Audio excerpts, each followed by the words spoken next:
വാഗമൺ ഉളുപ്പുണിയിൽ വനം അധികൃതർ കർഷകരോട് കാട്ടുന്ന പ്രതികാര നടപടിക്കെതിരെ കർഷക സംഘത്തിന്റെ പ്രതിഷേധം നടന്നു. CPM ജില്ലാ കമ്മിറ്റി അംഗം MJ വാവച്ചൻ പ്രതിഷേധ പരിപാടി ഉദ്ഘാടനം ചെയ്തു.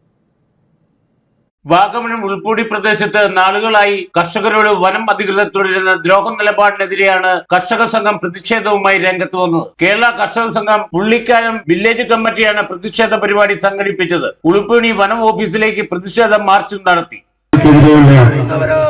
ഫോറസ്റ്റ് നിയമങ്ങൾക്കെതിരെ കേരള കർഷക സംഘം പുള്ളിക്കാനം മേഖലാ കമ്മിറ്റിയുടെ നേതൃത്വത്തിൽ ഫോറസ്റ്റ് ഓഫീസ് മാർച്ച് CPI ജില്ലാ കമ്മിറ്റി അംഗം MJ വാവച്ചൻ സമരം ഉദ്ഘാടനം ചെയ്തു. പതിറ്റാണ്ടുകളായി കൈവശമുള്ള കർഷകരുടെ ഭൂമിക്ക് പട്ടയം ലഭിക്കുന്നതിന് തടസ്സം നിൽക്കുന്ന വനം അധികാരികളുടെ നടപടി അവസാനിപ്പിക്കുക, കർഷകരുടെ ഭൂമിയിലെ കടന്നുകയറ്റം അവസാനിപ്പിക്കുക, സഞ്ചാര സ്വാതന്ത്ര്യം നിഷേധിക്കുന്ന അധികൃതരുടെ ധിക്കാരത്തിനുമെതിരെയും വൻകിട ഭൂമി കയ്യേറ്റ റിസോർട്ട് മാഫിയകളെ സഹായിക്കുന്ന ഉദ്യോഗസ്ഥരുടെ നിലപാടിലും പ്രതിഷേധിച്ചാണ് പ്രതിഷേധ സമരം നടത്തിയത്. കർഷക സംഘം area president MG Saji, CPIM Pullikkanam local secretary MN Kushan, കർഷക സംഘം പുള്ളിക്കാനം വില്ലേജ് കമ്മിറ്റി ഭാരവാഹികളായ ജോമോൻ ദാസ്, K ഗോപി എന്നിവർ സംസാരിച്ചു. Idukki vision news, Vagamon.